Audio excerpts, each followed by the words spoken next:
Hello everyone, कैसे हो आप सभी लोग and welcome back to my channel.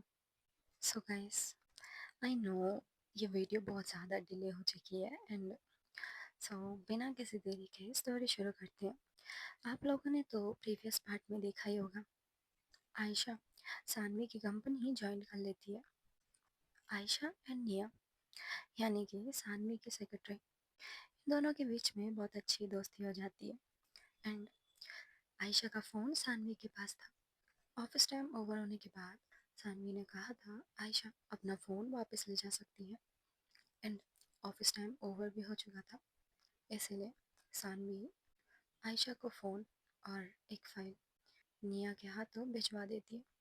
लेकिन आयशा ने गलती से सानवी की बहुत ज़्यादा इम्पोर्टेंट फ़ोटो फ्रेम तोड़ दिया था एंड जब सानवी को पता चला कि आयशा ने वो फ़ोटो फ्रेम तोड़ा है, आयशा अपने गुस्से पर कंट्रोल नहीं कर पाती है एंड वो जाने अनजाने में आयशा के ऊपर हाथ उड़ा देती है। एंड अब स्टोरी कंटिन्यू करते हैं। सीन शिफ्ट होता है कार की तरफ, जहाँ पर आयशा एंड निया बैठे हुए थे एंड निया ड्राइव कर रही थी कार को। कुछ देर के बाद ये दोनों घर पहुंच जाते हैं। आयशा निया की कार से उतरती है एंड कहती है थैंक यू सो मच निया, तुमने मुझे घर तक ड्रॉप करा। तभी निया कहती है कि नहीं नहीं, अब तो हम दोनों फ्रेंड्स हैं ना, मैंने तो बस तुम्हारी हेल्प करी। आयशा निया को घर में इनवाइट करती है, लेकिन निया आयशा को कहती है कि नहीं नहीं, मुझे कुछ काम है इसीलिए मैं जा रही हूँ, फिर कभी आऊँगी मैं तुम्हारे घर। इतना बोलकर वो अपनी कार पर बैठती है, बाय बोलकर चले जाती है। आयशा अपने घर के बाहर खड़ी हुई थी एंड वो कुछ सोच रही थी। आयशा अपने हाथ की तरफ देखती है एंड कहती है ओफो, अगर घर में पता चला कि मैंने अपना हाथ तुड़वा लिया है और फिर तो पक्का मैं गई। और ऊपर से आयशा इतना कह ही रही थी, तभी आयशा की दी घर का डोर ओपन करती है एंड देखती है कि आयशा डोर के सामने खड़ी हुई है। आयशा जल्दी से अपने हाथ को छुपा लेती है और तभी उसकी दी कहती है कि तुम इतनी देर हो गई और अब घर आ रही हो। आयशा कुछ नहीं कहती, वो कहती है कि मैं अपने रूम जा रही हूँ। इतना बोलते ही वो लिविंग रूम में कदम रखती है। इतना बोलते ही वो लिविंग रूम में कदम रखती है एंड देखती है उसके दादू सोफे पर बैठे हुए हैं। आयशा बिना कुछ बोले सीधा अपने रूम जा रही थी, लेकिन आयशा की दी नूर चिल्लाते हुए कहती है तुम रुको यहीं पे, मुझे तुमसे कुछ बात करनी है। आयशा जल्दी से अपनी दी को इशारा में कहती है दी चुप हो जाओ, मेरा नाम मत चिल्लाओ। एंड अब आयशा की मॉम तो किचन में थी, उनको सारी आवाज़ें जा रही थी, इसीलिए वो किचन से बाहर आती है। लेकिन उससे पहले ही आयशा अपने रूम में चले गई थी एंड तभी आयशा की मॉम नूर से कहती है नूर, तुम किससे बात कर रही हो, आयशा आ गई क्या। एंड अब नूर कुछ कहे उससे पहले ही आयशा ऊपर से इशारों में कहती है दी मेरे बारे में मत बताना। तो नूर अपनी मॉम को मना करते हुए कहती है मॉम नहीं नहीं, मैंने दादू से बात कर रही थी। नूर की मॉम कहती है अगर अशु घर आए तो बताना, मुझे उससे कुछ बात करनी है। एंड वो इतना कहकर वापस किचन में चले जाते हैं। एंड अब अशु के दादाजी एंड उसकी दी नूर, ये दोनों खड़े होते हैं, जल्दी से उठते हैं एंड आयशा के रूम के सामने खड़े हो जाते हैं। नूर धीरे से आयशा के रूम पर नॉक करती है। नूर कहती है अशु डोर ओपन करो, हमें तुमसे कुछ बात करनी है। लेकिन आशु कहती है कि अभी नहीं, अभी मैं शावर लेने जा रही हूँ, अब थोड़ी देर के बाद आना प्लीज़, एंड मॉम को कुछ मत बताना। इतना कहती है एंड वो शावर लेने चली जाती है। आशु शावर लेकर शावर रूम से बाहर आती है एंड रेडी होती है एंड अपने बेड पर बैठती है। एंड तभी आशु का डोर उसकी दी ओपन कर कर अंदर आती है एंड नूर के बाद आशु के दादाजी भी आते हैं एंड ये दोनों बहुत ज़्यादा गुस्से में थे। नूर आशु के डोर को लॉक कर देती है। ये दोनों आशु के सामने अपने हैंड फोल्ड करके खड़े हुए थे और इनकी आंखों से गुस्सा साफ पता चल रहा था। अशोक कितना भी अपने हाथ को छुपाने की कोशिश करे, लेकिन नूर ने तो ऑलरेडी देख लिया था अशोक के हाथ में फर्स्ट एड हो रखा है एंड उसके गले पर निशान है। ऑफ कोर्स सानवी ने अशोक के नेक को बहुत ज़्यादा ही टाइटली होल्ड कर लिया था एंड उस वजह से अशोक के नेक पर सानवी के हाथों के निशान रह जाते हैं एंड हमें दिखाया जाता है नूर एंड उनके दादाजी, ये दोनों अशोक के बेड पर बैठे हुए हैं एंड अशोक जो ज़मीन पर अपने पैर फोल्ड कर कर बैठी हुई है। अशोक के दादू कहते हैं, अशोक ये तुम्हारे गले पर क्या हुआ और तुम्हारे हाथ पर भी, क्या ये सब सानवी ने किया है? एंड अशोक कुछ बोले उससे पहले ही उसकी दी नूर कहती है, वाह दादाजी, आपने मुझे बताया भी नहीं कि अशोक सानवी मेहता की कंपनी गई हुई है एंड वो आप थे। अशोक को मना कर आपने सानवी के कंपनी भेजा।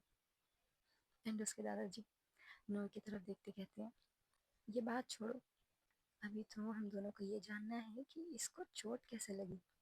एंड अब इन दोनों की नज़र आयशा के ऊपर थी। आयशा अपना फेस नीचे कर कर बैठी हुई थी, वो कुछ नहीं कह रही थी एंड तभी उसकी दी उठती है एंड उसके दादू भी उठते हैं। ये दोनों रूम से बाहर निकल ही रही थी एंड कहती हैं, ठीक है, अगर तुम्हें नहीं बताना तो हम खुद जाके पूछ लेंगे। आशु अपनी जगह से उठती है एंड इन दोनों के हाथ होल्ड करती है एंड कहती है, नहीं नहीं, मैं आप लोगों को बता रही हूँ। ये दोनों वापस अपनी जगह पर आकर बैठते हैं एंड आशु इन्हें सारी कहानी बताती है एंड तभी उसके दादाजी बहुत गुस्से में कहते हैं, अगर एक फ़ोटो फ्रेम टूट गई तो इसका मतलब ये थोड़ा ना वो तुम पर हाथ उठाएगी, मैं उसे देख लूँगा। और एक बार नूर भी उठती है एंड कहती है, और सानवी को तो मैं बताती हूँ उसकी हिम्मत कैसे हुई मेरी बहन पर हाथ उठाने की। एंड अब ये दोनों उठकर कहीं जा रहे थे, लेकिन तभी आयशा उठती है एंड कहती है, आप दोनों को टेंशन लेने की ज़रूरत नहीं है, मैंने ऑलरेडी कुछ प्लान कर रखा है। आपको क्या लगता है, अगर मुझ पे आयशा पे कोई हाथ उठाए तो आयशा उसे छोड़ देगी? नहीं। तभी आयशा एक डेविल वाली स्माइल के साथ कहती है, आप बस देखते जाओ। एंड तभी उसके दादाजी एंड उसकी दी ये दोनों उसकी तरफ देख रहे थे एंड कहते हैं, आयशा की दी नूर आयशा की तरफ देखते हुए कहती है, वाह, पता नहीं तुम्हारे दिमाग में क्या खिचड़ी पक रही है, लेकिन इतना ज़रूर पता है तुम सानवी मेहता की बैंड बजाने जा रही हो, तो अपना ध्यान रखना। एंड अब नूर आयशा के रूम से बाहर चले जाती है एंड तभी आयशा अपने दादू का हाथ होल्ड करती है एंड कहती है, सो दादू जी, अपनी डील याद रखना, ये 6 महीनों के बाद मैं आपसे कुछ भी मांग सकती हूँ, कुछ भी, और वो आपको मुझे देना ही पड़ेगा। एंड अब उसके दादू कहते हैं कि ठीक है, ये 6 महीने कैसे भी करके उस कंपनी में तुम निकाल लो, फिर तुम जो बोलोगी मैं तुम्हें वो दिला दूंगा। अब आयशा हंस रही थी एंड वो कहती है कि ठीक है, इसमें आप ही का लॉस होगा। एंड वो इतना कहकर अपने बेड पर लेट जाती है एंड अब यहाँ से ये सीन शिफ्ट होता है सानवी के अपार्टमेंट पर एंड वो अपार्टमेंट बहुत ज़्यादा बड़ा था। हमें दिखाया जाता है शाम हो चुकी है एंड सानवी अपने बालकनी पर खड़ी हुई है, उसके एक हाथ पर वही फ़ोटो फ्रेम है एंड दूसरे हाथ पर वाइन का ग्लास होल्ड कर रखा है।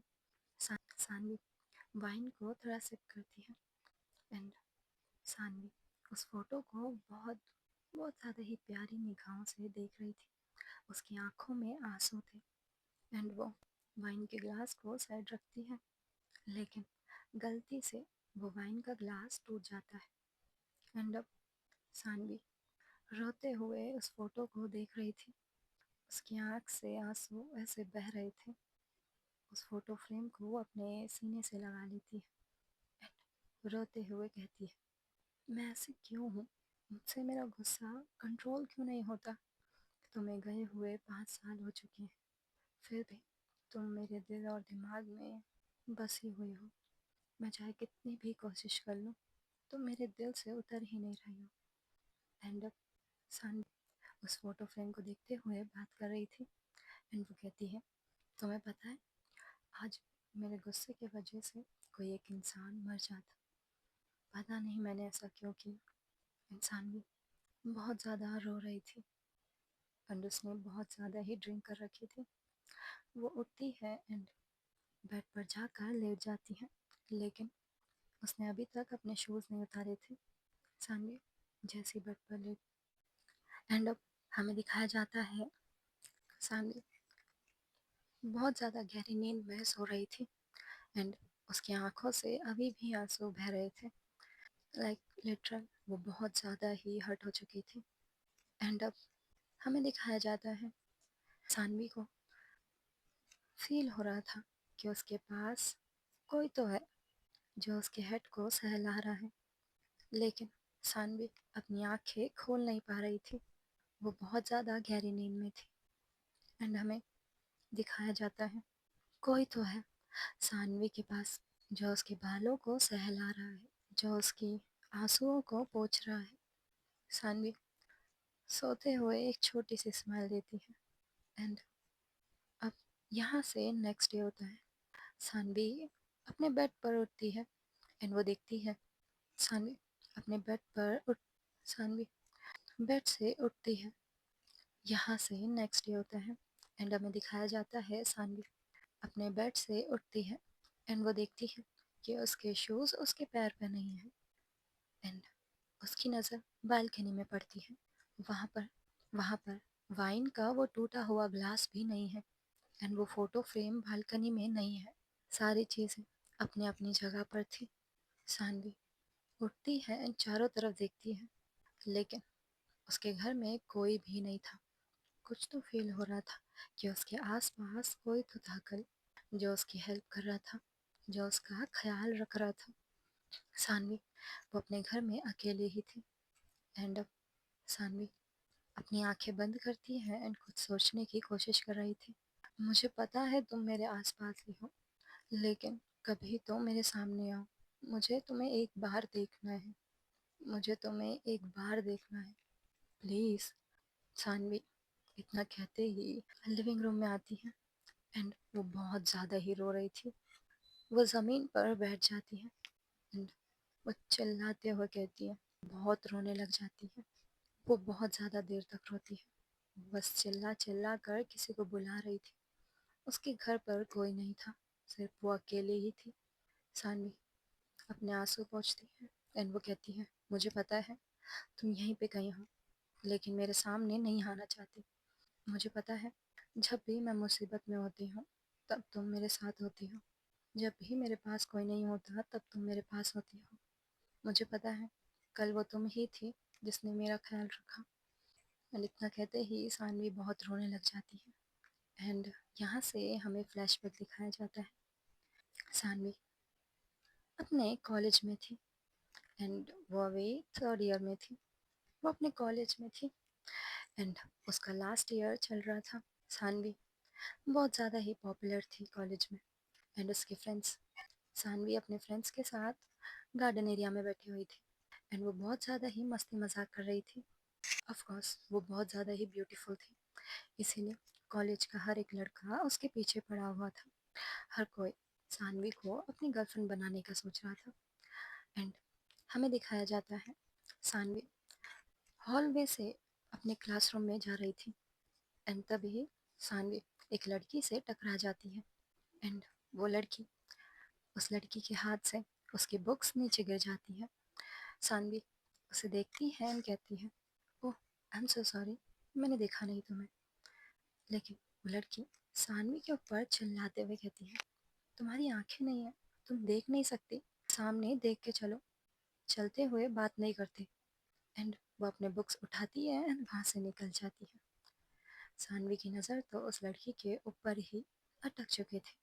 तभी सानवी के फ्रेंड उसे बुलाते हुए कहते हैं, हम्म, सानवी, क्या तुम होश में हो या तुम्हें होश में लाया जाए? एंड तभी सानवी कहती है, वाह, वो लड़की कितनी ब्यूटीफुल है, उसकी आंखें, उसका इनोसेंट सा फेस, वाह, बहुत ही ब्यूटीफुल है वो। कौन है? एंड तभी उसके फ्रेंड्स कहते हैं वो फर्स्ट ईयर के स्टूडेंट है, एंड आज उसका फर्स्ट डे है। एंड तभी सानवी, यहीं से स्टोरी की शुरुआत होती है। एंड वो लड़की जो सानवी से टकराई थी, वो हमारी कहानी की थर्ड मेन लीड है, एंड उसका नाम है त्रिशा। इसके बाद स्टोरी बहुत ज़्यादा इमोशनल होने वाली है, तो कहानी में गौर फरमाइएगा। यहाँ से कुछ दिन बीत जाते हैं। सानवी उस लड़की से बात करने की हर मुमकिन कोशिश करती थी, लेकिन वो लड़की सानवी में इंटरेस्टेड ही नहीं थी। वो लड़की सानवी में इंटरेस्टेड ही नहीं थी। उसे बस कॉलेज से पढ़कर निकलना था, एंड बहुत अच्छे से जॉब ढूंढनी थी, एंड अपनी फैमिली को सपोर्ट करना था। उसके दिमाग में अभी तक ये सब चीज़ें नहीं थी। सानवी सानवी बिलोंग करती थी बहुत ज़्यादा ही रिच फैमिली से, एंड हमारी त्रिशा, वो एक मिडिल क्लास फैमिली से बिलोंग करती थी, एंड वो अपने घर की इकलौती लड़की थी। एंड यहाँ से बहुत ज़्यादा ही दिन बीत जाते हैं। सानवी और त्रिशा, सानवी को पता था, अगर सानवी त्रिशा को बताएगी कि सानवी कौन से फैमिली से बिलोंग करती है एंड उसका फैमिली बैकग्राउंड क्या है, तो त्रिशा उसे छोड़कर चली जाएगी। इस इन दोनों की एक दूसरे के साथ बहुत अच्छी बॉन्डिंग हो जाती है। लेकिन एक दिन सानवी त्रिशा को पूरे कॉलेज के सामने प्रपोज करती है। सानवी त्रिशा को कुछ नहीं बताती, लेकिन त्रिशा सानवी को रिजेक्ट कर देती है, एंड वो कहती है मैं अभी इन सब चीज़ों के लिए रेडी नहीं हूँ, मुझे अपनी फैमिली के लिए कुछ करना है। एंड वो इतना कहकर वहाँ से चले जाती है। एंड अब यहाँ से बहुत ज़्यादा ही टाइम बीत जाता है। सानवी त्रिशा के बिना रह ही नहीं पा रही थी। वो कहते हैं ना, प्यार में इंसान पागल हो जाता है, वही सानवी त्रिशा के प्यार में बहुत ज़्यादा ही पागल हो चुकी थी। उसे कुछ भी करके त्रिशा चाहिए ही थी। ये सारे लोग ग्रेजुएट हो चुके थे, इसीलिए फेयरवेल पार्टी के लिए सब लोग रेडी हो रहे थे। सब रेडी होकर कॉलेज आ रहे थे। एंड अब में दिखाया जाता है सानवी एक ब्लैक कलर के सूट में बहुत ज़्यादा ही हैंडसम लग रही थी, एंड उसकी नज़र त्रिशा पे पड़ती है। त्रिशा, अब सानवी का फेयरवेल था, बहुत प्यारी सी ड्रेस पहन कर आई थी, एंड उसमें वो बहुत ज़्यादा ही ब्यूटीफुल लग रही थी। सानवी की नज़र तो त्रिशा के ऊपर से हट ही नहीं रही थी। तभी त्रिशा, सानवी के फ्रेंड्स सानवी को कहते हैं सानवी, बात पता नहीं हम लोग कभी मिल भी पाएंगे या नहीं, सो इसीलिए ये एक लास्ट चांस है तुम्हारे पास। धीरे धीरे टाइम जा रहा था, पार्टी भी एंड हो जाती है। सब लोग धीरे धीरे करके अपने अपने घर जा रहे थे, एंड अब त्रिशा भी अपने घर जाने के लिए निकल रही थी। लेकिन तभी सानवी त्रिशा के सामने आ जाती है, एंड उसे रोकते हुए कहती है मुझे तुमसे कुछ बात करनी है। इतना कहकर सानवी त्रिशा का हाथ होल्ड करती है एंड उसे गार्डन एरिया में लेकर चली जाती है। एंड सानवी अपने दिल पर हाथ रखती है एंड अपने नीज पर बैठती है, एंड त्रिशा को प्रपोज करती है। पता नहीं इस बार सानवी का दिल कह रहा था कि इस बार त्रिशा सानवी के, एंड पता नहीं क्यों त्रिशा का दिल क्या, पता नहीं क्यों सानवी का दिल इस बार कह रहा था कि इस बार त्रिशा सानवी के प्रपोजल को हाँ ही कहेगी। एंड अब सानवी अपना हाथ त्रिशा के सामने ले जाती है एंड कहती है मैंने पहली बार तुम्हें देखा था ना, तब से ही मैं तुम्हारे प्यार में पागल हूँ। मैंने हर मुमकिन कोशिश करी तुमसे दूर रहने की, लेकिन मैं खुद को तुमसे दूर नहीं रख पा रही हूँ। मैं जहाँ देखती हूँ वहाँ तुम होती हो, मगर जिस दिन मैं तुम्हें नहीं देखूँ ना, वो दिन मेरा बिल्कुल अच्छा नहीं जाता है। ऐसा लगता है मैं तुम्हारे बिना अधूरे सी हूँ। क्या तुम इस अधूरे दिल को पूरा करना चाहोगी? एंड फाइनली सानवी त्रिशा को कह ही देती है will you be my girlfriend. And अब त्रिशा की आंखों में आंसू थे, वो इस बार मना नहीं करती, वो सानवी के एंड अब यहाँ से 6 महीने बीत जाते हैं। सानवी एंड त्रिशा, ये दोनों एक दूसरे के साथ बहुत खुश थे। एंड ऑफ कोर्स त्रिशा अभी भी कॉलेज में ही थी। एंड सानवी, वो तो कॉलेज से निकल चुकी थी। एंड अब वो अपने डैड की कंपनी संभाल रही थी। ये दोनों एक दूसरे के साथ बहुत ज़्यादा ही टाइम स्पेंड करते थे। दोनों एक दूसरे के साथ बहुत ज़्यादा मस्ती मजाक करते थे। त्रिशा को मैसेज करती एंड कहती है, हेलो, हेलो जाने मन, लगता है कि आप कुछ ज़्यादा ही बिजी हो। एंड तभी त्रिशा का रिप्लाई आता है एंड वो कहती है, हाँ, कॉलेज में असाइनमेंट्स हैं, सो उन्हें ही कंप्लीट कर रही हूँ। त्रिशा को मैसेज करती है, ओके। एंड इतना कहने के बाद वो अपने फ़ोन को साइड रख देती है। उसकी फेस पे एक अलग ही चमक थी। वो अपने ऑफिस का सारा काम कंप्लीट करती है एंड कंपनी से बाहर निकलती है। वो अपने कार में बैठती है एंड त्रिशा के अपार्टमेंट की तरफ निकल जाती है। एंड हाँ, मैं आपको बता दूँ, त्रिशा सिटी से थोड़ा दूर रहती थी। सो सानवी को त्रिशा के घर जाने में 1 घंटा लगता था। एंड सानवी कुछ देर के बाद त्रिशा के अपार्टमेंट के बाहर पहुंच जाती है। ऑफ कोर्स वो अपार्टमेंट बहुत बड़ा नहीं था, बस छोटा सा ही था।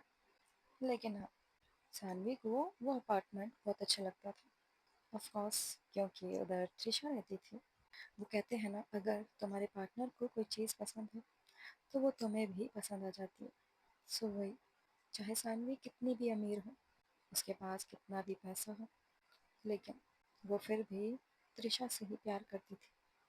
सानवी कार से बाहर उतरती है एंड उसके हाथ में एक केक का बॉक्स था। वो सीधा त्रिशा के डोर के त्रिशा के अपार्टमेंट के बाहर जाती है। सानवी उस केक के बॉक्स को होल्ड करते ही सानवी उस केक के बॉक्स को होल्ड करती है एंड बिल्डिंग में एंट्री लेती है एंड धीरे धीरे करके अपार्टमेंट के बाहर आकर खड़ी हो जाती है। वो बेल रिंग करती है एंड वो देखती है सामने उसकी प्यारी सी लवर खड़ी हुई है। ऑफ कोर्स त्रिशा असाइनमेंट कर रही थी। सो उसके हाथों में एक पेपर एंड सानवी त्रिशा को ऐसे देखते ही ना बहुत ज़्यादा हंसती है एंड वो कहती है, यू नो, तुम बहुत क्यूट हो।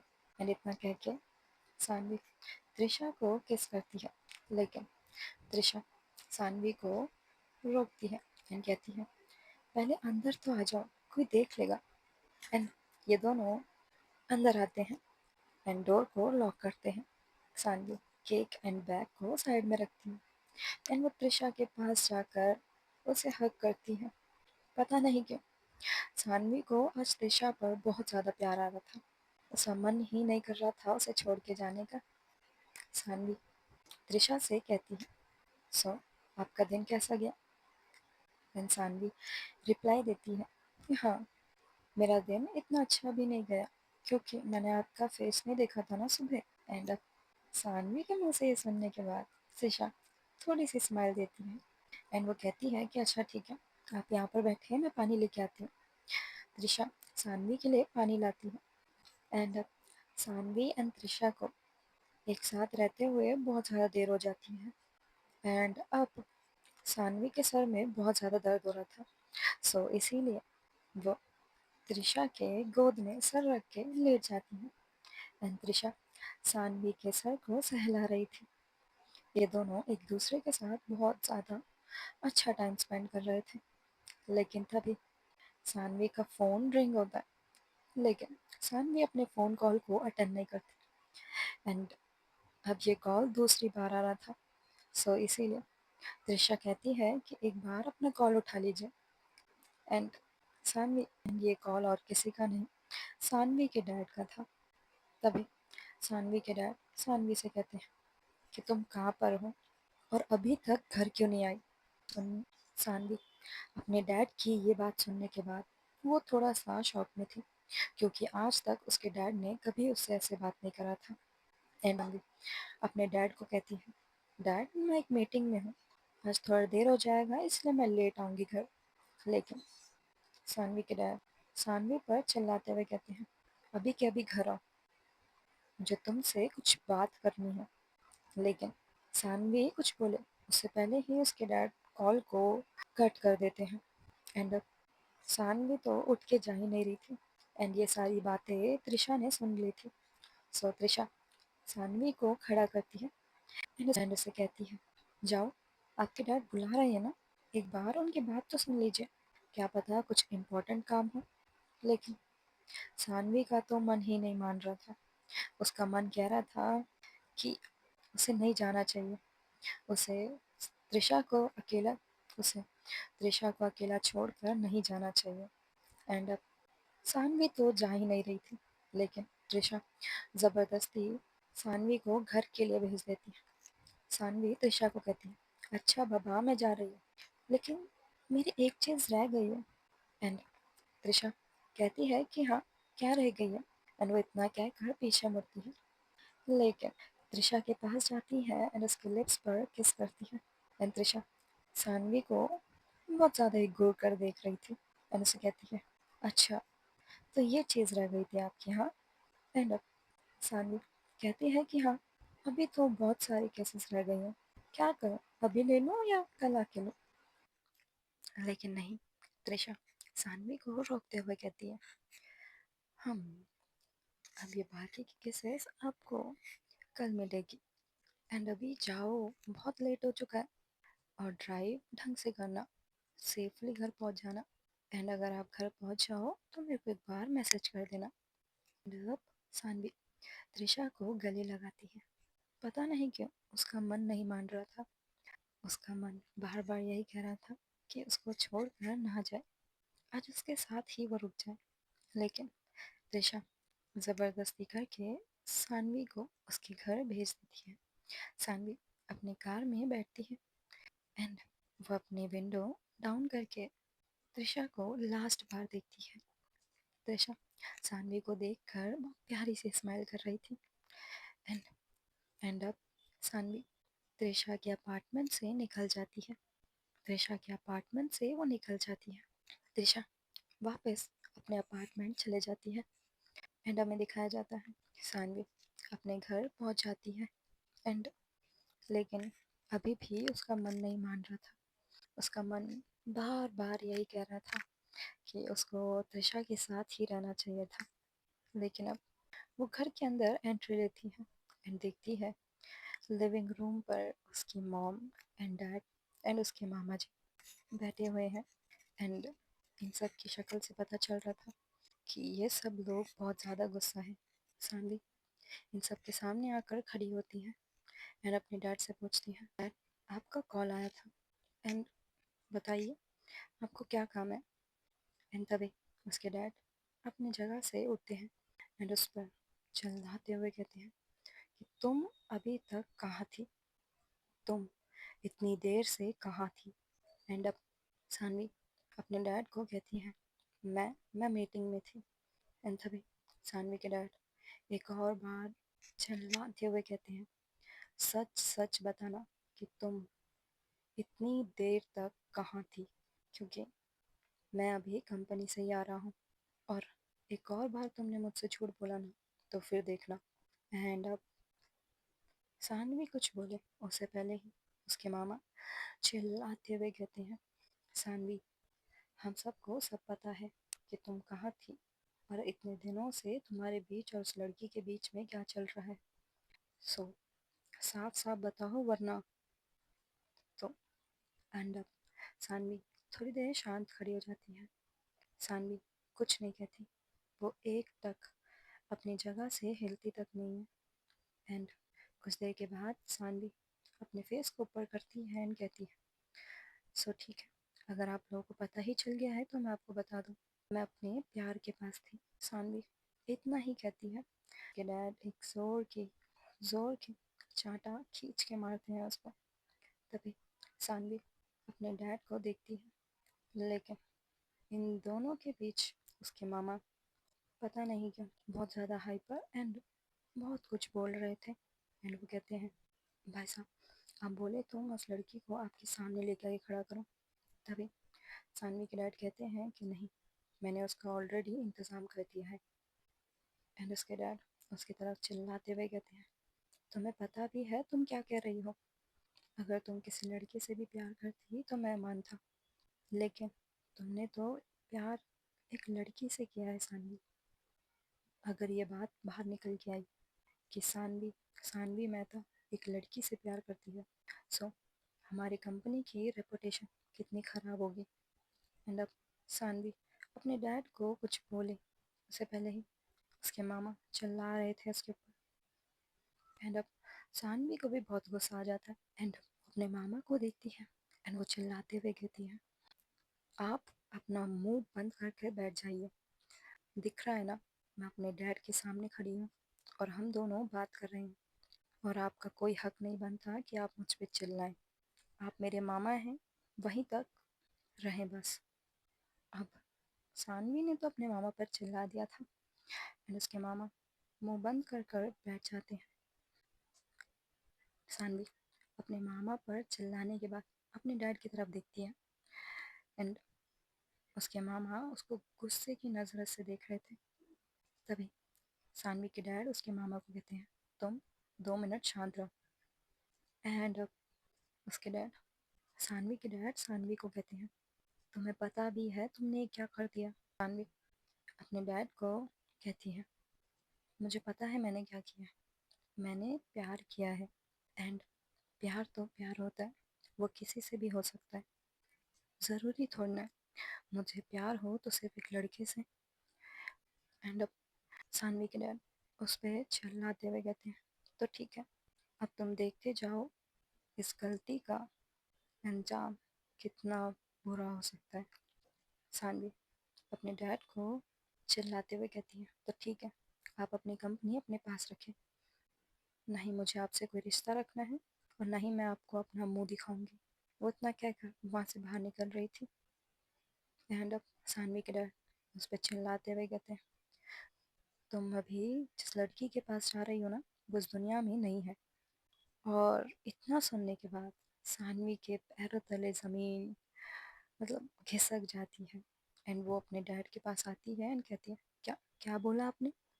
उसकी आंखों से गुस्सा साफ पता चल रहा था। अपने डैड का कॉलर होल्ड करती है एंड वो कहती है, आपने त्रिशा के साथ क्या किया। उसके डैड उसकी तरफ देखकर स्माइल दे रहे थे एंड वो कहते हैं, जो वो डिज़र्व करती थी। मुझे पता है उसने तुम्हें फंसाया था, तभी मैंने उसके किए की सज़ा दी है। मानवी बिना कुछ देखे सोचे समझे वो अपने कार के पास जाती है एंड अपनी कार ड्राइव कर रही थी। वो बहुत ज़्यादा स्पीड में कार ड्राइव कर रही थी एंड ऑफ कोर्स उसे त्रिशा के अपार्टमेंट जाने के लिए 1 घंटा तो लगना ही था। वो रास्ते सानवी ने आधा रास्ता क्रॉस कर लिया था एंड अब सानवी थोड़ी सी और दूर आती है एंड वो त्रिशा को कॉल लगा रही थी, लेकिन त्रिशा सानवी की कॉल अटेंड नहीं कर रही थी। तभी सानवी की नज़र त्रिशा के वॉइस मैसेज पर पड़ती है एंड अब सानवी उसे प्ले करती है एंड उसमें त्रिशा ने कुछ बोला था एंड वो यूँ था, सानवी अपना ध्यान रखना, मुझे नहीं पता कि मैं इसके आगे ज़िंदा रह भी पाऊँगी या नहीं, लेकिन हाँ मैं हर वक्त तुम्हारे साथ ही हूँ। अपना ख्याल रखना और मेरे पीछे बिल्कुल मत रोना, और मेरी फैमिली को भी देख लेना। एंड हाँ, मैं तुमसे बहुत ज़्यादा ही प्यार करती हूँ। मैं चाहती हूँ कि हम दोनों एक साथ रहें, एक साथ जिएं, लेकिन भगवान को ये मंजूर नहीं था, इसीलिए मैं तुम्हें इस आधे रास्ते पर छोड़ कर जा रही हूँ। अपना ध्यान रखना। एंड लास्ट में गन शॉट की साउंड आता है एंड वो वॉइस मेल वो वहीं पे एंड हो जाता है। सानवी, त्रिशा, उसकी आवाज़ एकदम सहमी हुई थी, वो रो रही थी। उसकी आवाज़ से ऐसा लग रहा था कि बस वो जीना चाहती है, लेकिन वो वॉइस मेल सुनने के बाद सानवी की आंखों से आंसू एकदम बह रहे थे। उसका दिल बैठा जा रहा था। उसे वो कैसे तैसे करके त्रिशा के अपार्टमेंट के बाहर पहुंचती है एंड वो देखती है कि वहाँ पर पुलिस एंड एम्बुलेंस खड़ी हुई है एंड एक बॉडी को बाहर निकाला जा रहा है। सानवी की सांसें बहुत ज़्यादा तेज़ हो जाती है जब वो देखती है कि वो और कोई नहीं त्रिशा ही है। सानवी सबको हटाते हुए त्रिशा के पास जाती है, उसका हाथ होल्ड करती है एंड बहुत ज़्यादा ही रो रही थी एंड वो बस चिल्ला चिल्ला कर कह रही थी, एक त्रिशा, एक बार आंखें खोलो, प्लीज़ एक बार आंखें खोल लो, मुझे ऐसे छोड़ कर मत जाओ, मैं तुम्हारे बिना नहीं जी पाऊँगी, प्लीज़ प्लीज़ एक बार आंखें खोलो। लेकिन त्रिशा की बॉडी में कोई मूवमेंट नहीं थी। सानवी वहाँ पर बहुत टूट जाती है। वो बस वो ख़त्म करना चाहती थी अपनी ज़िंदगी को। उसे अब ये ज़िंदगी अच्छी ही नहीं लग रही थी। वो कहते हैं ना, जिस ज़िंदगी में तुम्हारा पार्टनर ना हो वो ज़िंदगी भी बेकार सी लगती है। उसकी आंखों से आंसू ऐसे बह रहे थे कि वो बस, सानवी अंदर से बहुत ज़्यादा टूट चुकी थी। उसका तो मन कर रहा था कि वो सब कुछ ख़त्म कर ले, वो खुद को ख़त्म कर ले। वो अपनी ज़िंदगी, जिस ज़िंदगी को वो इतना प्यार करती थी, जिस लड़की को उसने अपनी दुनिया बनाई थी, उसकी दुनिया उसके डैड ने 1 मिनट में ख़राब कर दी। सानवी बस रो रही थी। तभी सानवी के पास एक इंस्पेक्टर आता है एंड वो कहता है, मैम आप प्लीज़ दूर हो जाए, आप इनके क्या लगते हैं? सानवी रोते हुए कहती है, मैं इसकी। वो कुछ बोले उससे पहले ही सानवी को कोई होल्ड करता है और उसे खींचते हुए कार में लेके आके बिठा देता है। सानवी कह रही थी, मुझे छोड़ो, मुझे जाने दो, अब तो तुम लोगों ने मुझसे मेरा सब कुछ ले लिया है, मैं जी कर भी क्या करूँगी। एंड अब सानवी बहुत ज़्यादा पैनिक कर रही थी, उसको पैनिक अटैक आ रहे थे। सानवी के मामा उसको एक इंजेक्शन देते हैं एंड उस इंजेक्शन के बाद वो बेहोश हो जाती है। एंड अब जब उसकी आंखें खुलती है वो अपने बेडरूम में थी। वो उठती है एंड वो अपने डोर के पास जाकर बस डोर को बहुत ज़ोर ज़ोर की बजा रही थी कि कोई तो उसके डोर को खोले, कोई एक बार ओपन कर दे, उसे बस जाना है एंड त्रिशा को देखना है। वो बस अंदर से तड़प रही थी लेकिन कोई भी सानवी का डोर ओपन नहीं करता। एंड अब सानवी रोते रोते अपनी जगह पर बैठ जाती है। वो खुद को मारने की कोशिश करती है। जब सानवी को रूम में बंद करे हुए 1 हफ्ता हो जाता है एंड 1 हफ्ते तक सानवी अपने रूम में बंद थी। नहीं सानवी किसी से बात कर रही थी, ना ही वो खाना खा रही थी। एंड अब उसके डैड उसका डोर ओपन करके उसके सामने आके खड़े होते हैं। वो अपने डैड के पैरों में जाके गिर जाती है एंड उनके पैर पकड़ कर बोलती है, डैड आप आप जो बोलोगे मैं वो करूँगी, लेकिन एक बार मुझे त्रिशा को देखने दो, मैं उसके बिना नहीं जी पाऊँगी, प्लीज़ डैड। लेकिन उसके डैड कुछ नहीं कहते। वो सानवी को उठाते हैं एंड कहते हैं, त्रिशा इस दुनिया से जा चुकी है, अब वो कभी तुम्हारे पास वापस नहीं आएगी। सानवी अपने डैड को कहती है, नहीं आप झूठ कह रहे हो, मुझे मुझे मुझे जाना है, मुझे जाने दो। लेकिन उसके डैड उसके शोल्डर को होल्ड करते हैं एंड कहते हैं, अगर तुम्हें इस रूम से बाहर निकलना है तो मेरी एक बात माननी ही पड़ेगी। सानवी बिना कुछ सोचे समझे अपने डैड को हाँ कह देती है एंड उसके डैड कहते हैं, तुम्हें कंपनी ज्वाइन करनी पड़ेगी। एंड अब सानवी भी अपने डैड को कुछ नहीं कहती, कहती है, ठीक है, क्या आप इसके बाद मुझे त्रिशा की फैमिली से मिलने देंगे? लेकिन सानवी के डैड कहते हैं, नहीं, अगर तुमने गलती से भी उन उस लड़की की फैमिली से मिलने की कोशिश भी करी तो फिर सोच लो ना उनका भी क्या हाल होगा। सानवी कुछ नहीं कहती, वो एकदम शांत खड़ी हुई थी। सानवी को पता था कि वो अपने डैड से लड़ नहीं सकती, उसको अपने डैड से लड़ने के लिए कुछ बनना पड़ेगा। ऑफ कोर्स वो उसके डैड की कंपनी है, उसकी खुद की कंपनी नहीं है। सब कुछ उसके डैड के नाम है, ना ही उसके नाम। सो वो बिना कुछ सोचे समझे कंपनी ज्वाइन करती है।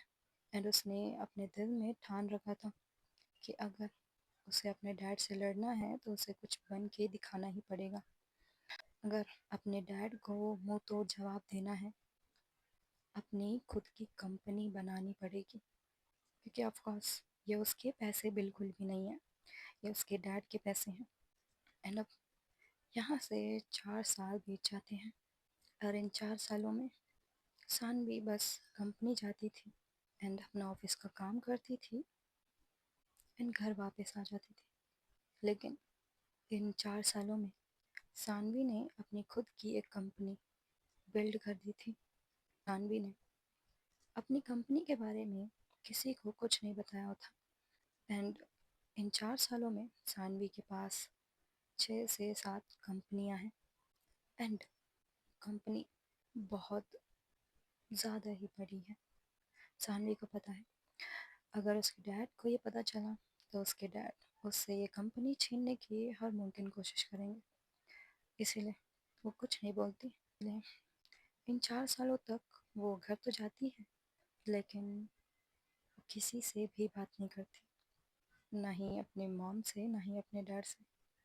एंड अब यहाँ पर सानवी अपने ऑफिस में थी, तभी उसकी सेक्रेटरी आके कहती है, मैम आपकी मीटिंग है, मैंने आपको लोकेशन आपके फ़ोन में सेंड कर दिया है, आप प्लीज़ टाइम से पहुँचाना।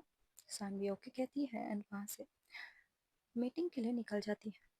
सानवी देखती है कि सानवी एक बहुत अच्छे से रेस्टोरेंट में एंट्री लेती है एंड वो अपने टेबल पर बैठती है। तभी उसके सामने एक लड़का आके बैठता है एंड सानवी एंड वो क्लाइंट, ये दोनों एक प्रोजेक्ट के ऊपर बात कर रहे थे। वो क्लाइंट तो उठकर चले जाता है, इन दोनों की डील भी ओके हो चुकी थी। सानवी की नज़र उसके साइड वाले टेबल पर पड़ती है, जहाँ पर एक लड़की अपने फैमिली के साथ बैठी हुई थी एंड वो बहुत ज़्यादा एंजॉय कर रही थी। तभी लड़की अपनी मॉम को चिल्लाते हुए कहती है, मॉम आप ऐसे कैसे कर सकते हो, मैं भी तो आपकी बेटी हूँ ना, मुझे भी प्यार करो। इन सब लोग उस लड़की की तरफ देखती है। वो लड़की एंड उसकी फैमिली बहुत ज़्यादा एंजॉय कर रही थी एंड वो लड़की अपनी फैमिली के साथ बहुत ज़्यादा मस्ती मजाक कर रही थी। फैमिली का डिनर भी हो चुका था। सो उसकी फैमिली उठकर बाहर जा रही थी, लेकिन तभी वो लड़की मुड़ती है एंड कहती है, मॉम रुकिए मेरे लिए, मैं भी आई। एंड सानवी की नज़र उस लड़की के ऊपर पड़ती है। वो लड़की और कोई नहीं, आयशा थी। सानवी आयशा को देखकर एक स्माइल दे रही थी। उसे आयशा को देखकर अपना सा फील हुआ था। सानवी को आयशा को देखकर ऐसा लग रहा था कि जिस इंसान को वो 4 साल पहले छोड़ कर आई थी, वो इंसान उसके सामने आकर खड़ा हुआ है। पता नहीं क्यों सानवी आयशा के अंदर त्रिशा को देख रही थी एंड वहाँ से इन दोनों की स्टोरी शुरू होती है। एंड गाइस, हाँ, ये फ्लैशबैक यहीं पे एंड होता है एंड ये स्टोरी भी यहीं पे एंड होती है। इसका नेक्स्ट एपिसोड मैं बहुत जल्द लेके आऊँगी एंड आई प्रॉमिस मैं लेके आऊँगी। और अगर तो आप सभी लोग अपना ध्यान रखना। Okay, bye bye, take care, love you all, good night, sweet dreams.